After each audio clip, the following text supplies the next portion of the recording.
Let me go back to Allah's name, Al-Quddus. Something very important to think about.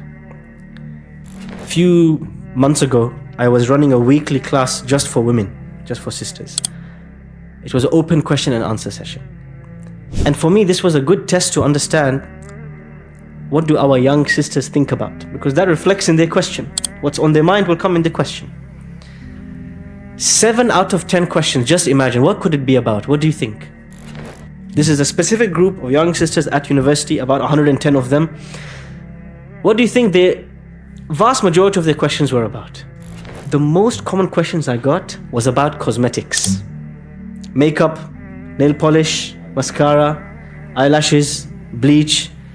And I was surprised at the amount of times and how often that this question would be asked.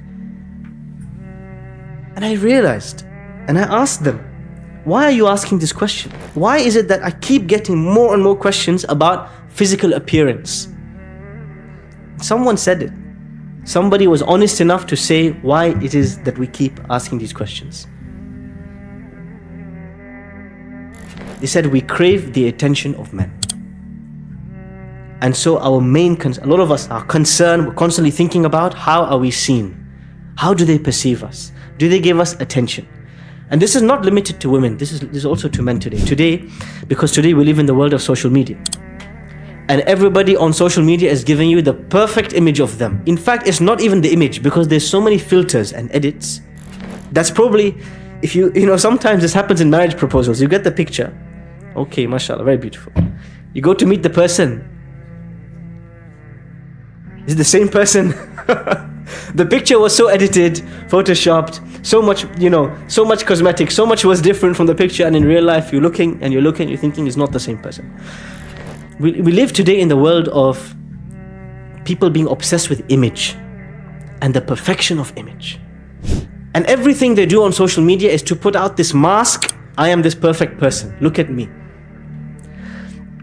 The most common question I got from within these questions about appearance was specifically about the use of concealer.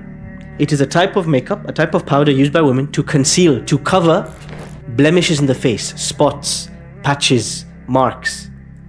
Why are people thinking so much about this? Because this is something deep. I'm not now discussing something that's limited to a group of women thinking about makeup. No, this is something even the men are worried about. Not mascara. What is everybody in today's society thinking about? How can I make myself look perfect to others? How can I remove every imperfection in the way I put myself in front of others? هذا شغلهم الشاغل. And the younger they get, the more obsession there is. Between the ages of 14 and 18 today, according to various statistical studies, 30 to 50% of young adults hate how they look. They hate how they look. They call it self-loathing. They look in the mirror and they feel disgusted by their looks.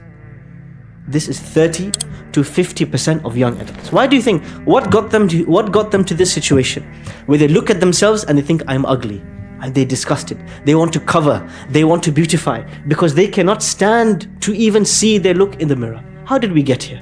They are constantly exposed to pictures of people who are perfect. In the 1950s to the 1980s, a big propaganda was done, in media. Remember, this is the start of the colorful screen. Who's watched something in black and white? Who remembers the black and white days? Right? Anybody remember Charlie Chaplin? Yes, those were days, different days. It's black and white, it's no sound, there's nothing special, right? No colors. When colored images started to be shown on TV screen, one of the first images that began broadcasting throughout the world was the image of this blonde, fair, slim woman called Marilyn Monroe. Do not Google her name, please. I'm not encouraging anybody. But this is a historical fact. And this woman's image was pumped on every screen, every magazine, every newspaper throughout the world. It was globalized. Until every man in the world, when he thought about beauty, he thought about this woman. What's the result of this? The country I'm from in India, what do you think is the most popular product in a pharmacy? The most popular product. It's not Panadol, it's not paracetamol, it's something else. Fair and Lovely. Cream that says it will make you look whiter. This is the most popular and most bought cream in India. Why? For centuries, these people were happy with the color of their skin. Why did they suddenly start to be obsessed with looking white? The white man took over the colored screen, right? People's definition of beauty became this white woman, this white man on the television screen shown throughout the world.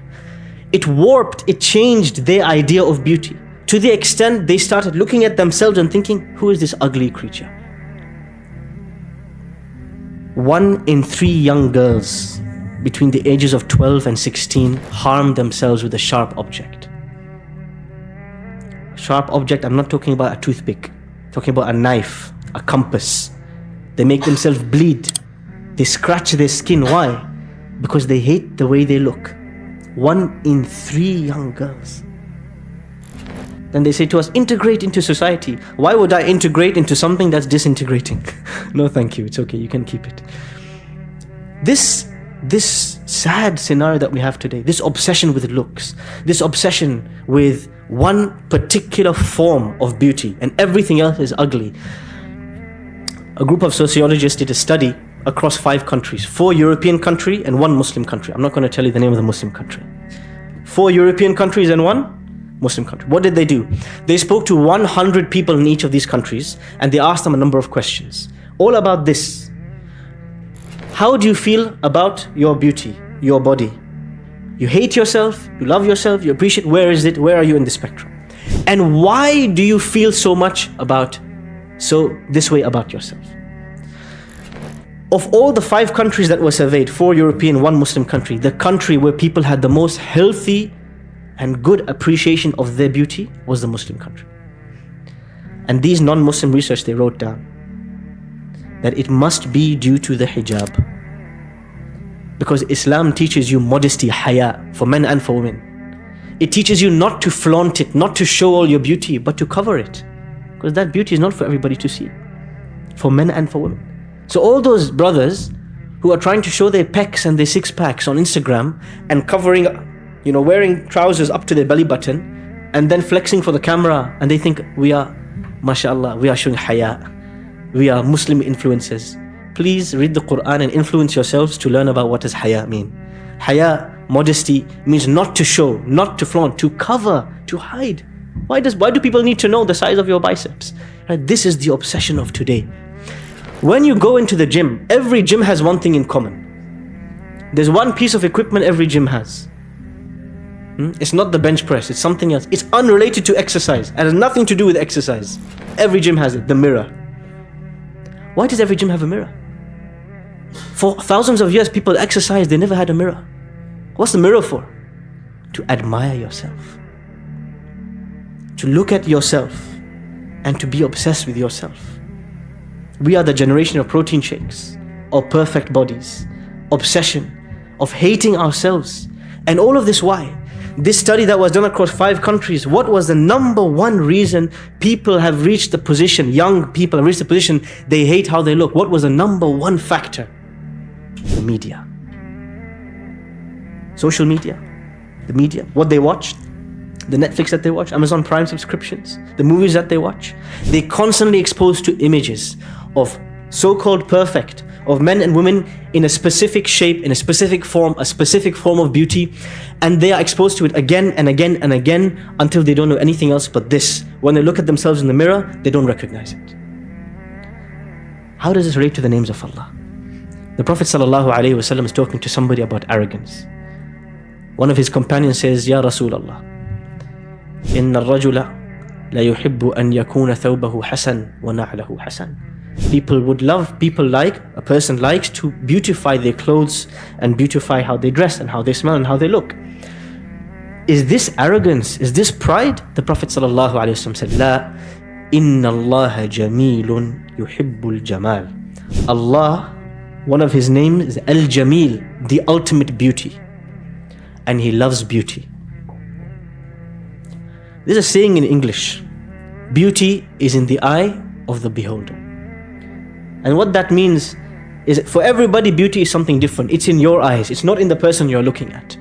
Imagine somebody who has been married for 30, 40, 50 years. Their spouse is old, wrinkled, tired, maybe they can't even move, maybe they are disabled, but they look and they feel this is the most beautiful person on the earth. Because seeing beauty is about the one who sees. It's not about the object they're looking at.